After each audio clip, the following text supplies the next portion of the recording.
Selamat pagi, Bapak Ibu sekalian.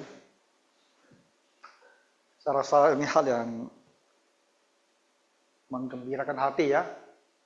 Kita 2 minggu sekali ya bisa datang ke gereja, kumpul semua usia indah. Ya saya tadi sekilas lihat ya, kita semua sudah 60 ke atas kan.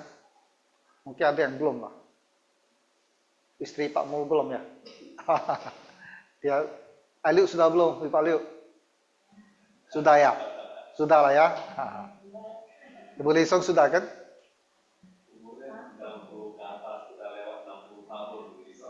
Sudah ya?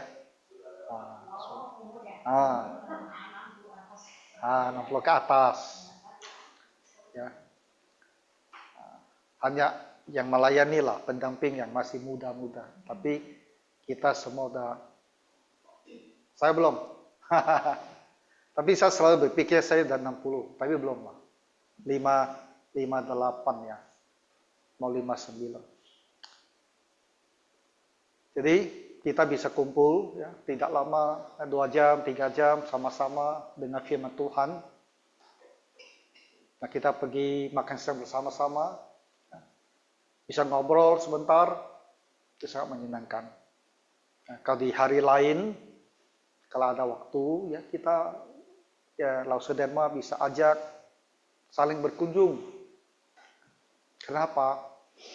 Karena di usia kita, kadang-kadang kita merasa kesepian.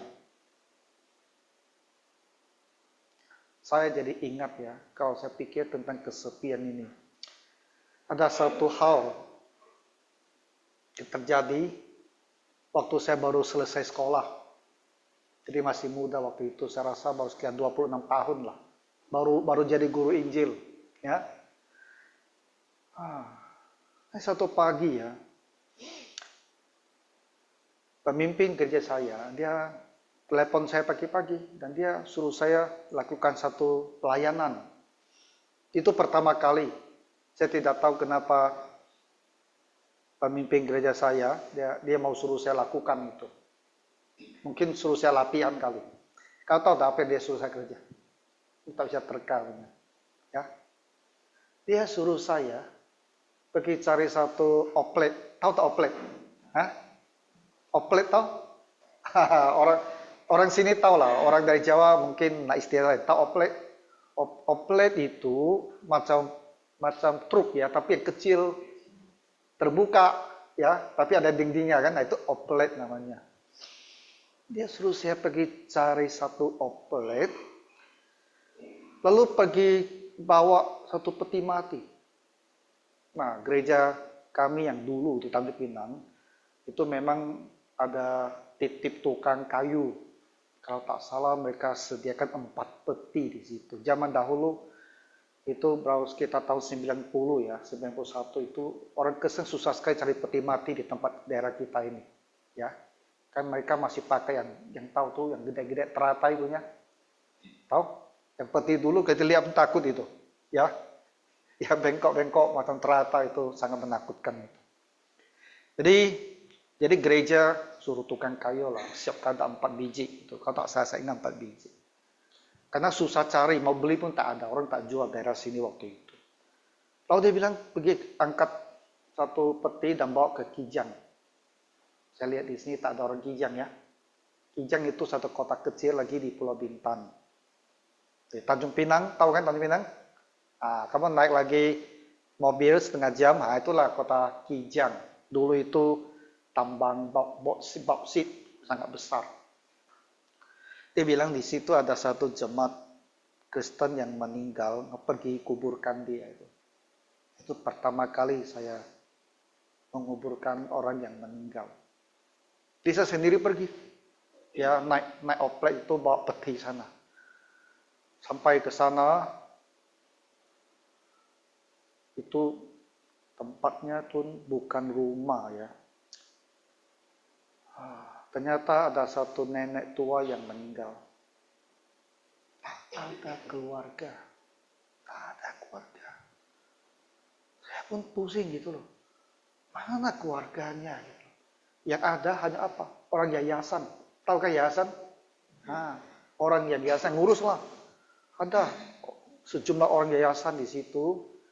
Dan mereka pun sudah masukkan di dalam peti dan tutup. Jadi saya tak pernah lihat nenek itu. Mereka kasih tahu saya itu nenek tua. Jadi petinya tidak seperti sekarang ada kaca ya. Itu tak ada kaca itu. 4 suri tutup. Jadi saya tak nampak juga mukanya seperti apa. Tak ada keluarganya.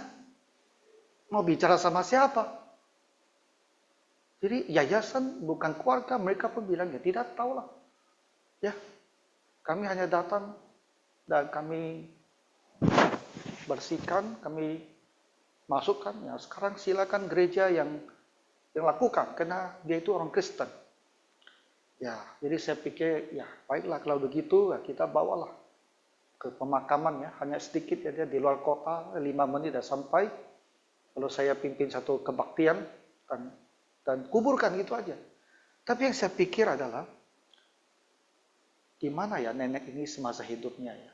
Terus saya dengar katanya anaknya kalau tak salah satu laki satu perempuan, tapi entah di luar negeri atau di luar kota lah. Jadi dia waktu meninggal saja tak ada yang datang, tak ada yang hadir. Bagaimana waktu hidupnya? Ya, pasti tak ada orang kan? Waktu hidupnya itu pasti tak ada orang datang itu. Jadi dia itu kalau bisa saya bayangkan ya, itu sehari-hari ya sendirian lah di tempat yang semacam gubuk yang kecil itu aja sendirian gitu. Ya. Entah waktu sakit, waktu meninggal, apakah dia sakit atau dia meninggal begitu saja pun tidak tahu. Kalau sakit pun berarti ya sakit sendirilah, tak ada bantu jagain gitu. Ya. Jadi kalau dipikir-pikir, ya itu rasa sedih lah, ya kan? Tapi waktu itu saya kan baru 20 tahun, tak mengerti banyak hal, ya, tak mengerti bagaimana perasaan sebagai orang tua, sebagai ayah dan ibu, tak ngerti, belum menikah, tak mengerti juga bagaimana rasanya tak punya keluarga, karena kita orang muda kan banyak teman, tiap hari banyak teman, banyak kegiatan kan, jadi tak begitu bisa paham. Tapi kalau sekarang saya pikir-pikir kembali, waduh, nenek satu ini pasti hidupnya sangat kesepian sekali. Ya, merasa sendiri. Walaupun ya memang dia orang Kristen kan, pasti dia merasa sangat sendirian.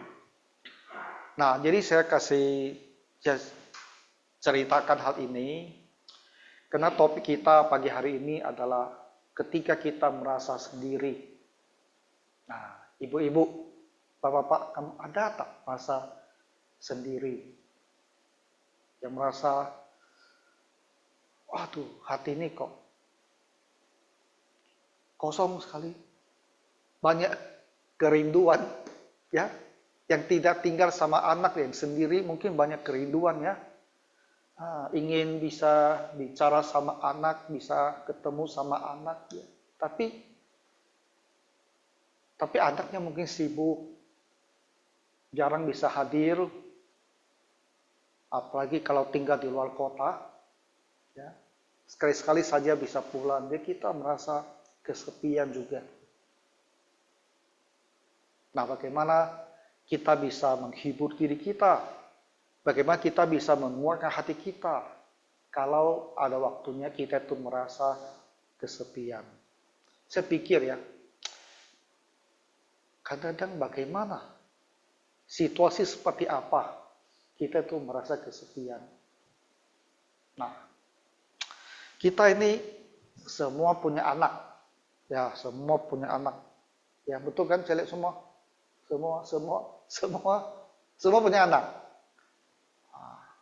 Jadi anak itu kan dari kecil, ya.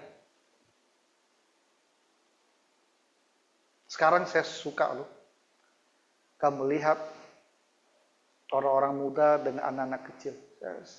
Apakah itu di tempat saya olahraga, saya lihat orang tua bawa anaknya berenang, anak kecil, ya. Oh, dipegang-pegang anaknya, diajak berenang, ditemani berenang, diangkat dari air, saya lihatin. ini adalah satu kehidupan yang sudah saya lalui dulu. Ya, sudah saya lalui. Nah, kadang kita lihat di restoran, ya, anak-anak duduk sama orang tuanya makan, ya anak-anak itu disuapin orang tua. Kadang-kadang kita lihat anak-anak yang nakal sekali, ya. Kemarin saya lihat satu, waduh nakalnya luar biasa, teriak dan teriak dan teriak dan teriak dan teriak terus. Bukan di gereja ya, bukan di gereja, tapi di luar. Waduh, saya lihat ini anak. Masa-masa kita tuh membesarkan anak, ya kan? Ibu-ibu masih ingat semua ya? Kita besarkan anak itu. Dan mereka jadi besar. Kalau mereka pergi ke sekolah kan, kita mungkin ingat hari pertama kita bawa anak kita tuh ke sekolah. Karena kan tak bisa lupa, hari pertama tak bisa lupa. Kita bawa anak pertama kali ke sekolah. Ya kita pergi jemput dia pulang. Tahun-tahun ya kita antar jemput anak itu pergi sekolah, pulang sekolah. Dan mereka jadi besar. Lalu datanglah hal yang paling membahagiakan kan? Dan mereka menikah.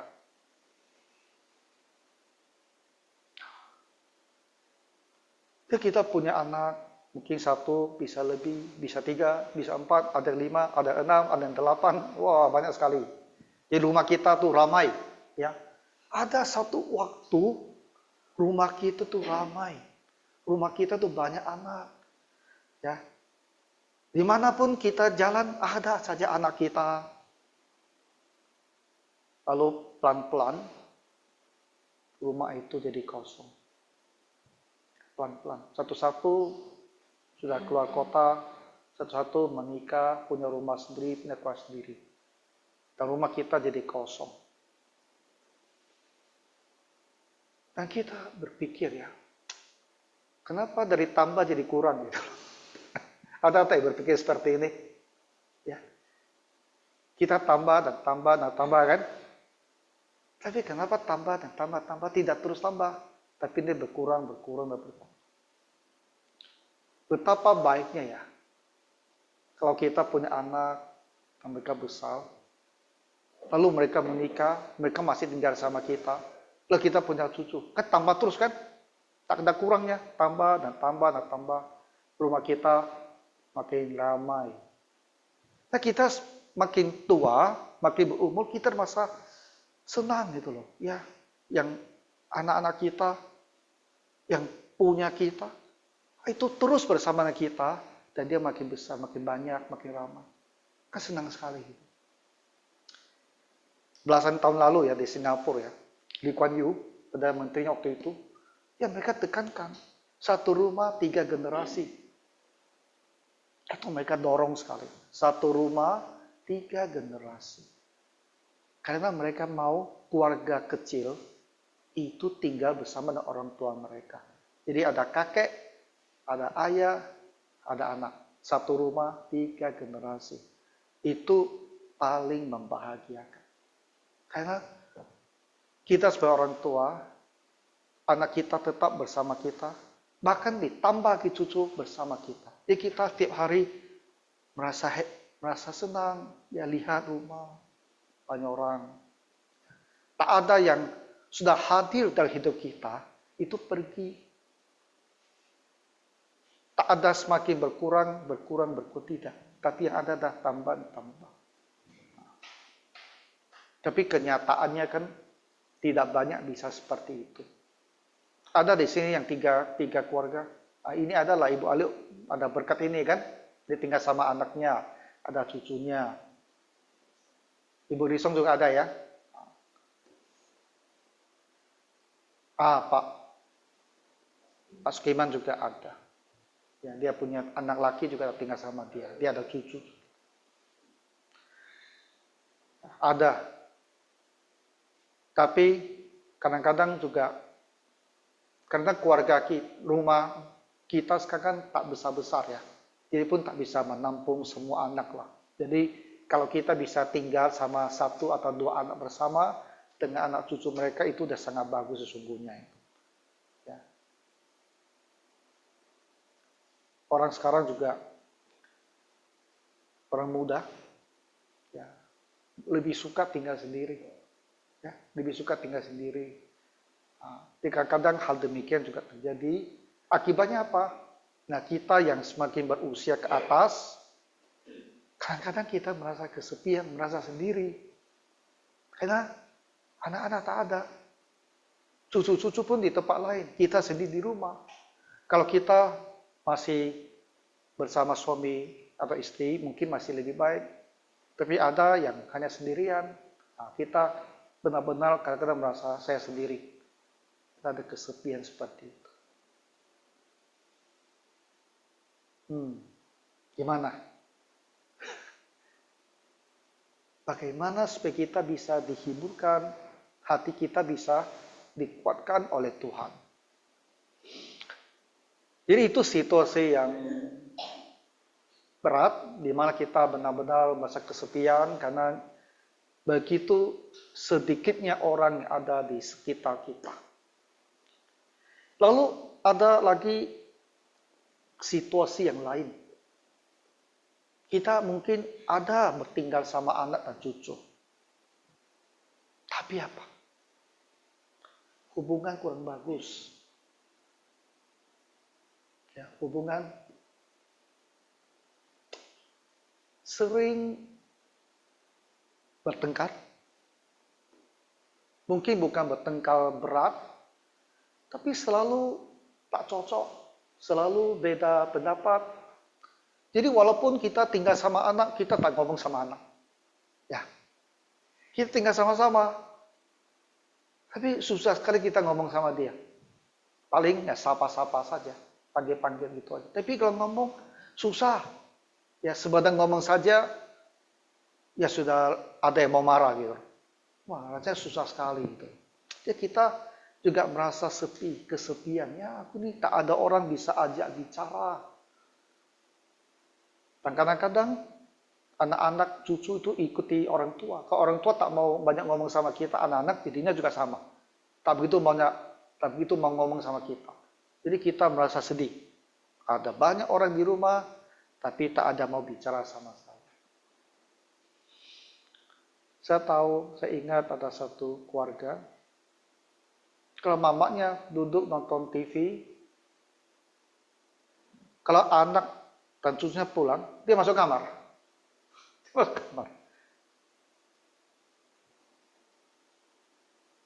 Kalau anak cucunya lagi di ruang tamu nonton TV, mamanya pulang, mereka masuk kamar. Waduh, kenapa sampai begitu? Tapi kadang-kadang kejadiannya seperti itu. Tak bisa ngomong, walaupun tinggal dalam satu rumah. Jadi anak muda tak merasa kesepian karena mereka banyak acara, ya kan? Dia banyak teman, dia sering keluar, jadi dia biasa aja. Aku tak ngomong sama mama saya, tak ngomong sama papa saya tak merasa apa-apa. Tapi kita yang sudah tua, yang di rumah, yang sudah tak banyak teman, yang tak banyak kegiatan, kita yang merasa sedih, merasa kesepian. Kata orang mau ngomong sama saya di rumah ini. Ya, bisa saja mungkin karena kita sudah agak berumur, kadang-kadang kita punya sifat yang agak sulit. Bisa juga loh Bapak Ibu, kita terus mengaku ya. Mungkin kadang-kadang kita agak sulit loh, sifat kita agak sulit. Sedikit-sedikit kita tak cocok, kita tak suka, lalu kita mengeluhkan, ya orang lama-lama jadi capek sekali sama kita. Bisa juga itu sifat kita. Ya tapi bisa juga kita sih baik-baik aja. Cuma anak ini ya kurang berbakti aja itu. Ya, kurang berbakti. Kurang empati sama kita yang tua. Mungkin kadang-kadang kita ini, kadang-kadang kita orang tua.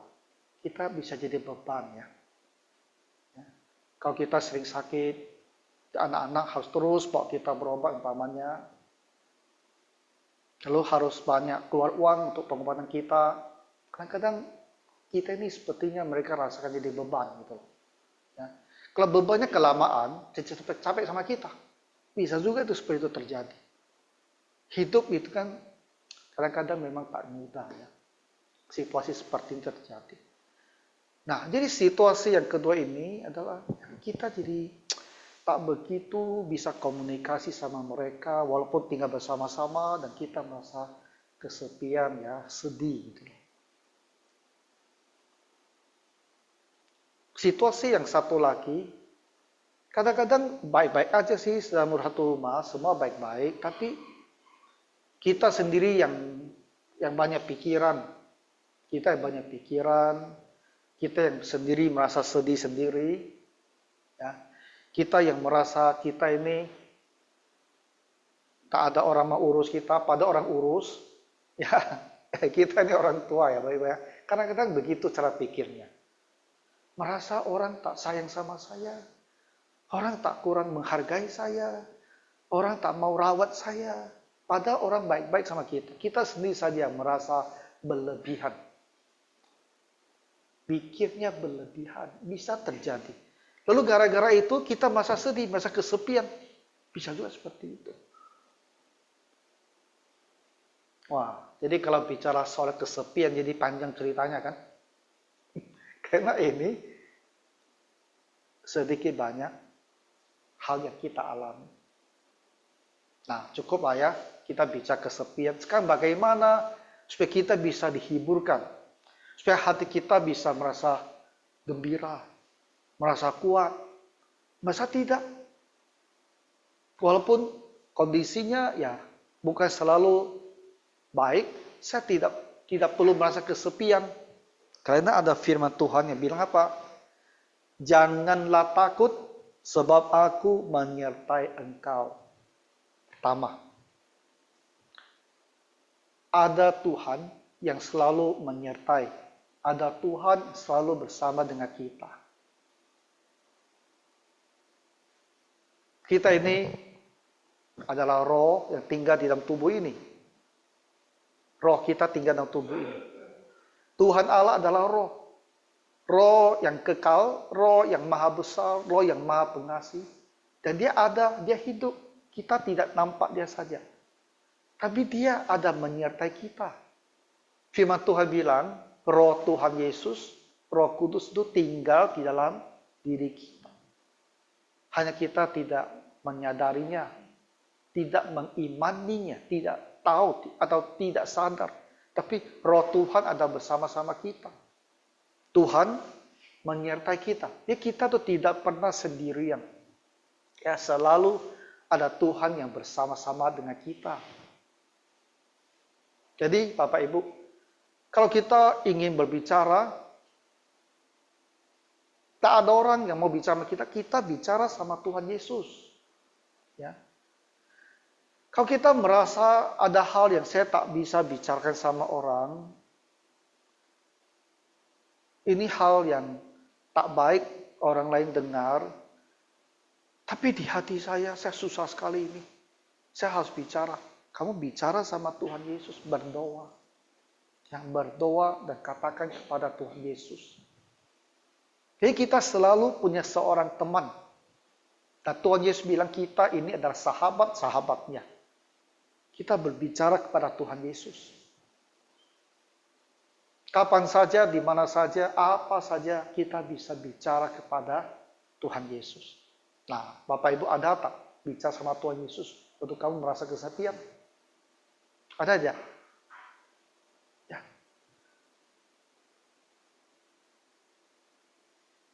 Waktu contohnya ya, waktu anak kita sama keluarga, mereka mungkin pulang kampung, ya, atau mereka pergi liburan, dan kita sendirian di rumah. Lalu kita merasa, saya tak bisa bicara sama siapapun, tak ada orang di rumah. Nah, ada tak kamu lalu bicara sama Tuhan Yesus? Tuhan Yesus, kamu berdoa. Dan apa yang ada di hati, apa yang mau kamu katakan kepada Tuhan Yesus. Mungkin kita khawatir ya, mereka pergi, gimana perjalanannya, apakah mereka baik pada situ. Dan kita bilang Tuhan Yesus, ya saya tidak ikut mereka pergi, saya di rumah, saya jaga rumah. Tapi saya tak tahu keadaan mereka bagaimana. saya tak bisa menjaga mereka, Tuhan Yesus tolong jaga mereka. Ya Tuhan Yesus tolong jaga mereka, bawa mereka nanti pulang ke rumah dengan sukacita, dengan selamat. Kau berdoa sama Tuhan Yesus, bicara sama Tuhan Yesus.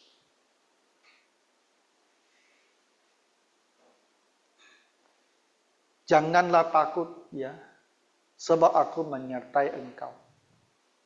Ketika kita sendirian, kita bisa merasa takut loh. Malam hari takut tak sendiri di rumah.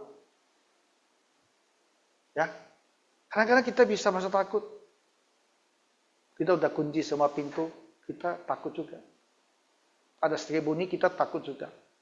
Nah, Tuhan bilang jangan takut, karena aku menyertai engkau. Ya, ada Tuhan yang Maha Kuasa bersama-sama dengan kita. Kan berdoa, Tuhan, aku ada merasa takut, tolong jaga saya. Tuhan tolong sertai saya. Ketika kita merasa Tuhan ada bersama kita, maka rasa takut itu hilang.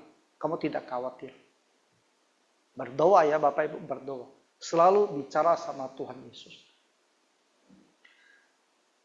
Aku menyertai engkau, janganlah bimbang, sebab aku ini Allahmu.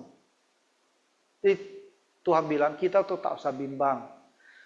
Ada hal yang kita tak tahu ya bagaimana nanti keadaannya. Situasinya tak jelas nih. Kita khawatir bimbang kan? Kan tidak menentu. Tapi Tuhan tahu masa depan. Tuhan tahu apa yang nanti akan terjadi. Dan dia adalah Tuhan kita. Dan dialah yang akan pastikan hal-hal ke depan itu akan baik.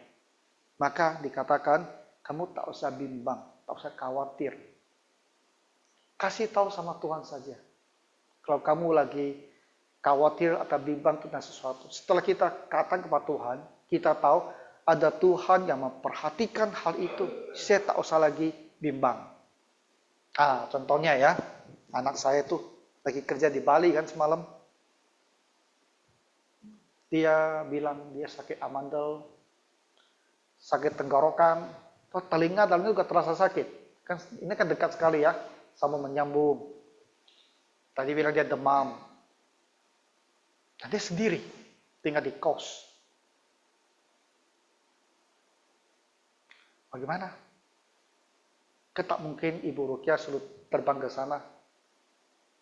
Ya, kita hanya bisa bilang, kamu minum obat itu dengan baik, ya, minum agak banyak, makannya cukup, dan tidur. Tidur. Lalu sore harinya, dia merasa nyaman, dia mau ke rumah sakit. Oke, saya bilang, pergilah ke rumah sakit. Tapi karena pakai BPJS sekali ya, rumah sakit bilang, tak usah, pulang aja. Karena kamu bukan gawat darurat. Jadi dia pulang lagi ke rumah. Jadi tidak apalah. Sakit amandel itu sebenarnya biasa aja. Ya, biasa. Kadang minta antibiotik, 2-3 hari dia akan sembuh sendiri. Kalau sekarang lagi demam, tak nyaman sekali, ya minum obat Panadol, dan tidur. Minum banyak air. Ya tahankan sedikit lah, sabar sedikit. Demamnya akan hilang nanti. Tidak apa-apa. Kalau datang dia punya teman. Untuk jaga dia, temani dia. Ya syukur puji Tuhan. Kadang-kadang kita kan tak bisa di situ. Kita bisa juga khawatir loh. Nah, karena ini urusan amandel, ya urusan cukup sederhana. Dia tak terlalu dikhawatirkan. Tapi umpamanya dia bilang aku sakit, dia tidak tahu kenapa. Wah itu khawatir itu. Betul tak? Oke, tidak tahu kenapa dia demam. Kita khawatir. Tapi kita tak bisa berbuat apa-apa. Kita hanya bisa lakukan apa yang bisa lakukan. Kemudian kita mohon Tuhan yang menjaga. Tuhan yang menolong. Ya, tapi kita bisa punya Tuhan. Kita syukurin. Orang yang tak punya Tuhan, dia hanya bisa khawatir. Dan tak bisa berbuat apa-apa. Nah, aku menyertai engkau. Jadi apa? Jangan bimbang. Ya. Aku akan meneguhkan, bahkan akan menolong. Nah, ini kata Tuhan kepada kita. Aku akan teguhkan kamu, kuatkan kamu, aku akan tolong kamu. Tuhan yang ciptakan kita kan, dan Tuhan mengasihi kita, maka Dia mau menolong kita. Orang-orang di dunia yang belum kenal Tuhan, ya kasihan sekali kan, mereka tidak mendapatkan pertolongan Tuhan.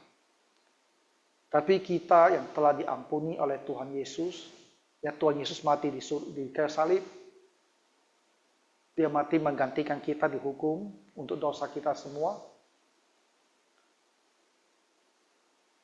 Dia mau menolong kita. Dan kita bersyukur, kita sudah kenal Tuhan hidup dan benar ini. Dan dia akan menolong kita.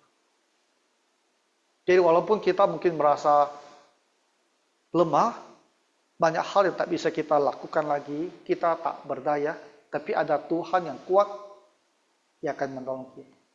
Kita harus kasih tahu diri sendiri, Tuhan akan menolong saya. Ya percaya, beriman, Tuhan akan menolong kita. Aku akan memegang engkau dengan tangan kananku yang membawa kemenangan. Tuhan bilang tangan kanan, karena tangan kuat kan? Nah, kita pegang orang kan pakai tangan kanan, tak mungkin kita pegang kiri. Kecuali kita kidal. Betul tak? Nah, kalau kita bantunya Pak Sukiman, bantu orang tua saya, siapa kalau jalan kita kan pakai tangan kanan tahan itu. Kalau kita jaga orang tua ya, tahu tak? Kasih tahu anak cucu kita ya, bukan gandeng itu. Ngerti? Itu bukan kita gandeng tangannya, bukan. Kalau kamu gandeng tangan dia jatuh, kamu tak bisa tahan dia. Kamu harus tangkap lengan dia gitu loh. Pegang kuat di lengan. Pegang ini. Jadi apapun kamu bisa tangkap dia. Nah, itu caranya urus orang tua. Kalau Pak Mur nggak ngerti sekali kan. Nah, saya kadang-kadang suruh cucu akong papa saya jaga dia gandeng tangan dia. Pacaran gandeng. Saya kan kalau gandeng seperti itu. Kalau dia jatuh, kau bisa ke apa? Kau pegang lengan dia, tangkap seperti ini. Baru pegang, dia jalan tak dia jatuh itu. Aman. Tuhan bilang dengan tangan kanannya, dengan tangan kanan Tuhan kuat itu, dia akan memegang kita. Ya kita aman, Tuhan pegang kita. Ada apapun kita tak akan terjatuh, Tuhan akan tahan. Itu dia. Arti tak? Kita tak usah takut. Tangan Tuhan kuat itu pegang kita dengan kuat sekali. Dan yang membawa kemenangan, yang mendatangkan hal-hal yang baik untuk kita. Jadi ini adalah perkataan Tuhan kepada kita. Itulah sebabnya, walaupun tadi dari awal kita bilang ya, ada banyak situasi di mana kita bisa merasa kesepian. Nah, sekarang harus ingat, ada Tuhan saya. Dan Tuhanlah yang akan menyertai saya. Saya tidak sendirian. Tuhanlah yang akan pegang saya, yang kuat sekali. Saya tahu tidak usah takut. Ya, dia akan menolong saya. Jadi saya tidak usah khawatir. Jadi Bapak Ibu, inilah berkat bagi kita orang Kristen. Karena kita punya Tuhan Yesus. Tadi kita menyanyikan lagu yang sangat indah itu. Ketika menyanyikan lagu itu ya, kita bayangkan, inilah lagu ini saya alami ini. Tuhan menyembuhkan saya alami. Kemarin saya sakit, kapan saya ada sakit? Saya sembuh. Tuhan sembuhkan saya alami. Jadi lagu itu menjadi sangat berarti bagi kita. Karena kita mengalami apa yang dinyanyikan dalam lagu tersebut. Dengan demikian, hati kita pun dikuatkan, bahwa beriman pada Tuhan. Saya tidak takut kesepian, karena saya punya Tuhan. Jadi saya bisa merasa gembira kembali, ya merasa semangat kembali, ya merasa ada ketenangan, ada damai dan sukacita kembali. Jadi kiranya Tuhan menolong kita semua. Ya, mari kita berdoa. Bapa Surgawi, tolonglah Tuhan dan pegang semua orang tua kami ini. Sehingga di masa kami merasa ada kesepian, apapun juga penyebabnya, maka Tuhan datanglah dan hiburkan kami, sehingga kami tidak lagi merasa kesepian, tapi merasakan sukacita daripadamu. Berkatilah Tuhan semua orang tua kami ini. Ampunilah segala kesalahan kami, dalam nama Tuhan Yesus kami berdoa. Amin.